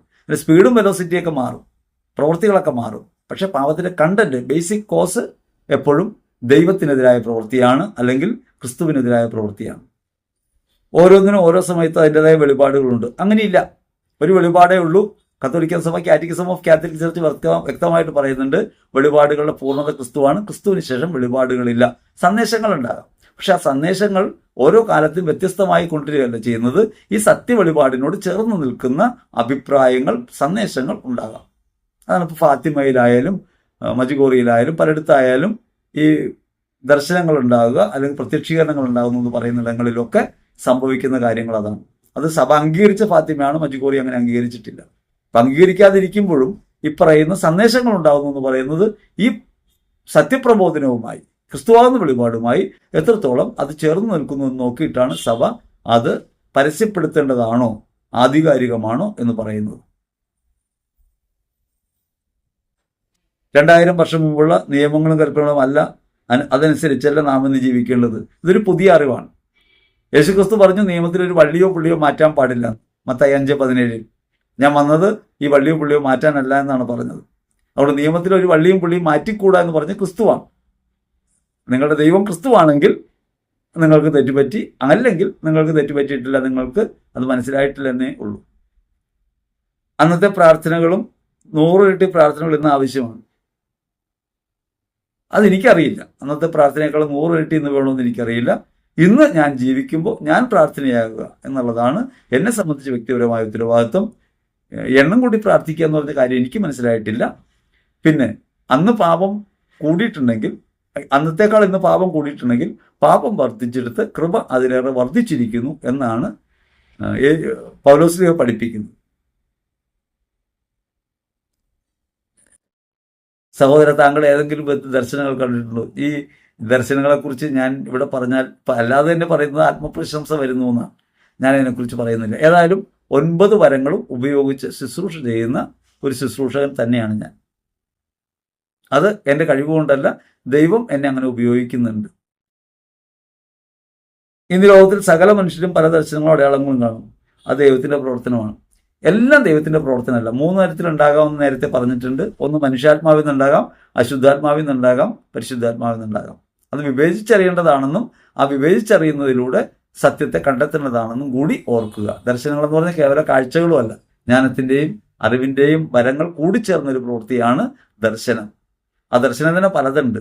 അനുഭൂതികളാ ദർശനങ്ങളുണ്ട്, ഭൗതിക ദർശനങ്ങളുണ്ട്, യഥാർത്ഥ പ്രത്യക്ഷീകരണങ്ങളുണ്ട്, പലതരത്തിലാണ്.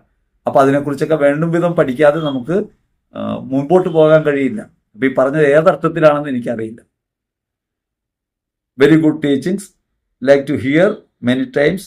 Thank you very much. God bless. തിരിച്ചും ദൈവം അനുഗ്രഹിക്കട്ടെ. ഇതെൻ്റെ പ്രത്യേകമായ കഴിവല്ല, നിങ്ങൾ കൂടി ഉൾപ്പെടുന്ന ഒരു ശുശ്രൂഷയിൽ ദൈവം പറയുന്ന കാര്യങ്ങളും സഭ പറയുന്ന കാര്യങ്ങൾ പറയാനുള്ള അവസരവും സാഹചര്യവും ദൈവം ഒരുക്കും എന്നുള്ളതാണ്. അതിന് ദൈവത്തിന് നമുക്ക് ഒന്നിച്ച് നന്ദി പറയാം. നല്ല പ്രഭാഷണം ഇനിയും തുടരണം. സത്യപ്രബോധനം എല്ലാവരും അറിയട്ടെ. ഏറ്റവും വലിയ അടിമത്തം അന്ധവിശ്വാസമാണ്. തീർച്ചയായിട്ടും അത് നമ്മുടെ കൂട്ടായ പ്രവർത്തനമാണ്. അത് സഭയ്ക്കകത്ത് നമ്മൾ ചെയ്യുന്നൊരു പ്രവർത്തനമാണ്. നിശ്ചയമായിട്ടും നമ്മൾ ഒരാൾ ഒറ്റയ്ക്കൊരു കഴിവുകൊണ്ടല്ല, നമ്മുടെ എല്ലാവരുടെയും ചേർന്നുള്ള പ്രാർത്ഥനയും പ്രവർത്തനവും സഹകരണവും കൊണ്ടാണ് ഇത്തരത്തിലൊരു ശുശ്രൂഷ ചെയ്യാൻ സാധിക്കുന്നത് എന്ന ബോധ്യമാണ് എനിക്കുള്ളത്. വിശ്വാസികളെ ഈ വ്യക്തി വഴിതെറ്റിക്കുന്നു. നേരത്തെ കേട്ടതാണ്. ശരിക്കും സാത്താൻ്റെ പ്രബോധനമാണിത്. കത്തോലിക്ക സഭ പ്രബോധനങ്ങളിലാണ് തോന്നിപ്പിച്ചുകൊണ്ട് സാത്താൻ ഏറ്റവും കൂടുതൽ ഭയപ്പെടുന്ന വിഷയത്തിൽ വഴിതെറ്റിക്കുക വിശ്വാസികൾ. അതിന് സാത്താൻ ഈ വ്യക്തിയെ ഉപയോഗിക്കുന്നു. ഒരിടത്ത് ദൈവം അനുഗ്രഹിക്കുന്നു പറയുന്നു, ഒരിടത്ത് സാത്താനാണെന്ന് പറയുന്നു. ഈ പുളി തിന്നവൻ പുളിയെക്കുറിച്ച് പറയും എന്ന് മാത്രമേ പറയാനുള്ളൂ. നമുക്ക് അദ്ദേഹത്തോട് എതിർപ്പൊന്നുമില്ല. അദ്ദേഹം അങ്ങനെ കരുതുന്നു. അദ്ദേഹവും സത്യവിശ്വാസത്തിലേക്ക് ആനയിക്കപ്പെടും, പ്രബോധനത്തിലേക്ക് ആനയിക്കപ്പെടും എന്നാണ് വിശ്വാസം. ഏതായാലും ഇത് കാണാനും വിമർശിക്കാനും കാണിച്ച സൗമനസ്യത്തിന് നന്ദി. ഒരു അഭിപ്രായം വന്നത്, ജ്ഞാനത്തിനെതിരെ തിന്മ പ്രബലപ്പെടുകയില്ല, പക്ഷേ അറിവിൽ തിന്മയുടെ സ്വാധീനം വന്നേക്കാം. അറിവിനെ ജ്ഞാനം ഗ്രസിക്കണം. ജ്ഞാനത്തിൻ്റെയും അറിവിൻ്റെയും നിധികളൊക്കെയും അവനിലാണല്ലോ ഒളിഞ്ഞു കിടക്കുന്നത്, അല്ലേ? കൊളോസിയർ 3:2. നിശ്ചയമായിട്ടും അന്ധവിശ്വാസങ്ങളും തെറ്റായ പ്രബോധനങ്ങളും നീക്കപ്പെടും. സഭയിൽ കൂടുതൽ കരുത്തോടെ വിശ്വാസം പ്രഘോഷിക്കപ്പെടുമെന്ന് തന്നെയാണ് നമ്മുടെയും ആഗ്രഹം. പിതാവിന് അനുഗ്രഹം മക്കളുടെ ഭവനങ്ങളെ ബലവത്താക്കും. ഇത് പ്രഭാഷകൻ സുഭാഷിതങ്ങൾ പോലുള്ള പുസ്തകങ്ങൾ നമ്മൾ മനസ്സിലാക്കേണ്ട സാമൂഹ്യ പ്രബോധന ഗ്രന്ഥങ്ങളാണ്. വിശുദ്ധ ഗ്രന്ഥത്തിലെ സാമൂഹ്യ പ്രബോധനങ്ങളാണ്. ഈ പ്രബോധനങ്ങളൊക്കെ പൂർത്തീകരിച്ചുകൊണ്ടാണ് ക്രിസ്തു നമുക്ക് വരുന്നത്. അപ്പോൾ ക്രിസ്തു വെളിപ്പെട്ടപ്പോൾ ഈ പഴയ നിയമത്തിലെ ഇത്തരം കാര്യങ്ങളെക്കുറിച്ച് നാം വ്യാകുലപ്പെടേണ്ടതില്ല. പിതാവിൻ്റെ അനുഗ്രഹം മക്കളെ ബലവത്താക്കും എന്ന് പറയുമ്പോൾ, പിതാവ് ശപിച്ച ഒരാളെക്കുറിച്ച് കേട്ടിട്ടുണ്ടോ? മിസ്റ്റർ അസീസിയാണ്. അസീസിയെ അദ്ദേഹത്തിൻ്റെ പിതാവായ ബെർണർദിനോ പ്രഭു ശപിക്കുകയാണ്. അങ്ങനെ ശപിക്കുമ്പോൾ അസീസി ഒരു ഭിക്ഷാടകന്റെ മുമ്പിൽ മുട്ടുകുത്തിയിട്ട് തനിക്ക് ഭിക്ഷ ചെയ്ത് കിട്ടിയതൊക്കെ അയാൾക്ക് കൊടുത്തിട്ട് പറയുന്നുണ്ട്, എന്നെ എൻ്റെ പിതാവിന് പകരം ഒന്ന് അനുഗ്രഹിക്കാമോ? നിങ്ങൾ ആലോചിച്ച് നോക്കണം. നമ്മൾ ദൈവപക്ഷത്താണെങ്കിൽ നമുക്കൊന്നിനെയും ഭയപ്പെടേണ്ട. ഇനി ആരെങ്കിലും ശാപം വെക്കൂ? അങ്ങനെയില്ല. അപ്പനും അമ്മയും ശപിച്ചാലും വെക്കില്ല. അങ്ങനെ ശപിക്കുമോ? ശപിക്കില്ല എന്നുള്ളതാണ് ഒരു കാര്യം. മാത്രമല്ല ശപിച്ചാലും ഏൽക്കില്ല. കാരണം കർത്താവാണ് ഓരോരുത്തരും ഭൂമിയിലേക്ക് വിടുന്നത്. അവരുടെ ജീവിത പദ്ധതിയെക്കുറിച്ച് മുൻകൂട്ടി അവിടെ നിന്ന് തയ്യാറാക്കിയിട്ടുണ്ട്. ജെറമ്യാ പ്രവചനം വായിച്ചിട്ടില്ലേ? ജനിക്കുന്നതിന് മുമ്പ്, പേര് നൽകുന്നതിന് മുമ്പ് തന്നെ, അമ്മയുടെ ഉദരത്തിൽ രൂപപ്പെടുന്നതിന് മുമ്പ് തന്നെ കർത്താവ് നിന്നെ രേഖപ്പെടുത്തിയിട്ടുണ്ട്. അപ്പോൾ ദൈവം മുൻകൂട്ടി നിശ്ചയിച്ച് ഭൂമിയിലേക്ക് അയക്കുന്ന ഒരു വ്യക്തിയെ വേറൊരു വ്യക്തിക്ക്, പിതാവോ മാതാവോ ആരാണെങ്കിലും ശപിക്കാൻ സാധ്യമല്ല. ശപിച്ചാൽ ഏൽക്കില്ല. ശപിക്കുന്നവർ ശപിക്കപ്പെടട്ടെ, ശാപങ്ങൾ അവരുടെ മേൽ തന്നെ പതിക്കട്ടെ. അനുഗ്രഹിക്കാൻ അവൻ ഇഷ്ടപ്പെട്ടില്ല, അനുഗ്രഹങ്ങൾ അവനിൽ നിന്നും അകന്നു നിൽക്കട്ടെ എന്ന് സങ്കീർത്തകൻ പറയുന്നുണ്ട്. അതുകൊണ്ട് നമ്മൾ മനസ്സിലാക്കേണ്ടത് നമ്മൾ ശപിക്കാൻ സാധ്യമല്ല, നമുക്ക് അനുഗ്രഹിക്കാം. അതുകൊണ്ട് 1 പത്രോസ് 3:7 പറയും, അനുഗ്രഹിക്കുവിൻ, അനുഗ്രഹം അവകാശമാക്കാൻ വിളിക്കപ്പെട്ടവരാണല്ലോ നിങ്ങൾ. നമുക്ക് അനുഗ്രഹിച്ചുകൊണ്ടേയിരിക്കാം. നമ്മളെന്തിനാണ് മറ്റൊരെക്കുറിച്ച് ദുഷിപ്പ് പറയുന്നത്? ക്രിസ്തു ശുദ്ധീകരണാത്മാക്കളെക്കുറിച്ച് ബൈബിളിൽ പറഞ്ഞിട്ടുണ്ടോ? എവിടെയെന്ന് പറഞ്ഞു തരാമോ? നിരവധി ഇടങ്ങളിൽ അങ്ങനെ പറയുന്നുണ്ട്. എക്സാക്റ്റ് ആയിട്ട് ശുദ്ധീകരണ സ്ഥലം എന്ന പേര് പറഞ്ഞിട്ടില്ല. ഈ ചോദ്യം ചോദിച്ച ആൾക്ക് ഞാൻ എൻ്റെ അടുത്ത് കീഴെ മറുപടി പറഞ്ഞപ്പോൾ ദേഷ്യം വന്നു. അങ്ങനെ ദേഷ്യപ്പെടരുത് കേട്ടോ. നമ്മൾ ഒരു സംശയത്തിന് മറുപടി പറഞ്ഞാൽ പിന്നെ എല്ലാ കമൻറ്റിനും നമ്മൾ മറുപടി പറയണം. അപ്പോൾ മറുപടിയായിട്ടുള്ള കാര്യങ്ങൾ കമൻറ്റിൽ നമ്മൾ ഒഴിവാക്കുകയാണ്. എന്നിട്ട് നമ്മളത് വീഡിയോ ആയിട്ട് ചെയ്യാം. ഇനി അഥവാ വ്യക്തിപരമായിട്ടാണ് നിങ്ങൾക്ക് ആവശ്യമെങ്കിൽ നിങ്ങൾ വാട്സപ്പ് നമ്പർ ഡിസ്ക്രിപ്ഷനിലുണ്ട്, നിങ്ങൾ അതിൽ അയച്ചാൽ മതി. അങ്ങനെ അയക്കുന്നവർക്ക് വ്യക്തിപരമായ മറുപടി കൊടുക്കുന്നുണ്ട്. പിന്നെ ഒറ്റവാക്കി പറയാവുന്ന കാര്യങ്ങളിലേ പറയാൻ പറ്റും. എവിടെയാണ് ഉള്ളത് ചൂണ്ടിക്കാണിക്കും എന്ന് പറഞ്ഞാൽ അങ്ങനെ കാണിക്കാവുന്ന കാര്യമല്ല. അതൊന്ന് മനസ്സിലാക്കിയെടുക്കേണ്ട കാര്യമാണ്. കോണ്ടെക്സ്റ്റിലാണ് സുവിശേഷം മനസ്സിലാക്കേണ്ടത്. ഞാൻ ചില ഭാഗങ്ങൾ പറയാം. രണ്ട് മക്കവാരുടെ പുസ്തകത്തിൽ 12-ാം അധ്യായത്തിൽ 43 മുതൽ 45 വരെ തിരുവചനങ്ങളിൽ ശുദ്ധീകരണ അവസ്ഥയെക്കുറിച്ച് പറയുന്നുണ്ട്. 1 കൊറിന്ത്യർ ലേഖനത്തിൽ 3-ാം അധ്യായത്തിൽ 12 മുതൽ 15 വരെ തിരുവചനങ്ങളിൽ എല്ലാവരും അഗ്നിയിലൂടെ എന്ന വണ്ണം ശുദ്ധീകരിക്കപ്പെടുന്ന ഭാഗമുണ്ട്. വിശുദ്ധ മത്തായി സുവിശേഷം 5:26 പറയുന്നുണ്ട്, അവസാനത്തെ ചില്ലിത്തൊട്ട് വരെ കൊടുത്തു വിട്ടപ്പെടുന്നത് വരെ പുറത്തു പോകാൻ കഴിയില്ലെന്ന് പറയുന്നുണ്ട്. 12-ാം അധ്യായത്തിൽ 32-ാം തിരുവചനത്തിലും സൂചനയുണ്ട്. വിശുദ്ധ ലൂക്കാസ് സുവിശേഷം 12-ാം അധ്യായം 58-59 തിരുവചനങ്ങളൊന്ന് ശ്രദ്ധിച്ചാൽ കാണാൻ പറ്റും. കാറ്റക്കിസം ഓഫ് കാത്തലിക് ചർച്ച് 1030 മുതൽ 1032 വരെയുള്ള ഭാഗത്തും നമുക്ക് ഈ ശുദ്ധീകരണ അവസ്ഥയെക്കുറിച്ച് കാണാൻ പറ്റും. ഈ ശുദ്ധീകരണ സ്ഥലം എന്ന് പറയുന്ന ഒരു സ്ഥലമായിട്ട് എടുത്തല്ല അവിടെ പറയുന്നത്. ശുദ്ധീകരണ അവസ്ഥയാണ് ശരിക്കും. സ്ഥലമെന്ന് നമ്മൾ പറഞ്ഞായിപ്പോയതാണ്. ശുദ്ധീകരണ അവസ്ഥ എന്ന് പറയുന്നത് ഇതൊരു സ്ഥലമായിട്ടോ അല്ലെങ്കിൽ ആ നിലയ്ക്ക് ഒരു നേരിട്ടുള്ള കാര്യമല്ല നമുക്ക് സുവിശേഷത്തിൽ കാണാൻ പറ്റുക. അവിടെ എല്ലാം ഈ സൂചനയുണ്ട്. ഒരു അന്തിമ സഹനത്തെക്കുറിച്ചുള്ള സൂചനയുണ്ട്. ദൈവത്തിന് അനന്തകാരണത്തിന് മുൻപിൽ നമ്മൾ എത്തിപ്പെടുന്നുണ്ട്. അതുമാത്രമല്ല, പുറപ്പാട് 3:6 നമ്മൾ കാണുമല്ലോ, അവിടെ പറയുന്നുണ്ട്, ഞാൻ അബ്രഹാമിൻ്റെയും ഇസ്ഹാക്കിൻ്റെയും യാക്കോബിൻ്റെയും ദൈവമാണ്. അത് പറഞ്ഞിട്ട് യേശു പറയുന്നുണ്ട്, അവിടെ നിന്ന് ജീവിക്കുന്നവരുടെ ദൈവമാണ്. അപ്പോൾ ദൈവത്തിൻ്റെ സന്നിധിയിൽ എല്ലാവരും ജീവിച്ചിരിക്കുന്നവരാണ്. മരണം നമ്മെ സംബന്ധിച്ചൊരു കാര്യമാണ്. ഈ മരണാനന്തര ജീവിതം എന്ന് പറയുന്നതൊക്കെ നമ്മെ സംബന്ധിച്ച കാര്യമാണ്. കാലത്തിനും ദേശത്തിനുമൊക്കെ ഇടയിൽ പരിമിതരാക്കപ്പെട്ടു പോയതുകൊണ്ടാണ് നമുക്കങ്ങനെ തോന്നുന്നത്. യഥാർത്ഥത്തിൽ മനുഷ്യൻ എന്ന് പറയുന്നത് ദൈവത്തിൽ നിന്ന് ദൈവത്തിലേക്ക് മടങ്ങിപ്പോകുന്ന ഒരു സമ്പൂർണ്ണതയാണ്. അപ്പം അതുകൊണ്ട് നമുക്ക് അങ്ങനെ കാണാൻ പറ്റൂ. ഇത്തരം കാര്യങ്ങളെക്കുറിച്ച് കൂടുതലായി വ്യക്തമായി പറയണമെങ്കിൽ സമയം കൂടുതലെടുക്കും. അങ്ങനെ എടുക്കുമ്പോൾ നമുക്കതിനെക്കുറിച്ച് വ്യക്തമായ ഒരു വീഡിയോ തന്നെ ചെയ്യേണ്ടി വരും. അപ്പം അതുകൊണ്ട് തൽക്കാലം ഈ വചനങ്ങളൊക്കെ ശ്രദ്ധിക്കുക. ഇനി ഇതിൻ്റെയൊക്കെ ഇഴയും വന്നിട്ട് ശാപവാക്കുകളും ആക്ഷേപങ്ങളും ഒക്കെ ഉണ്ട്.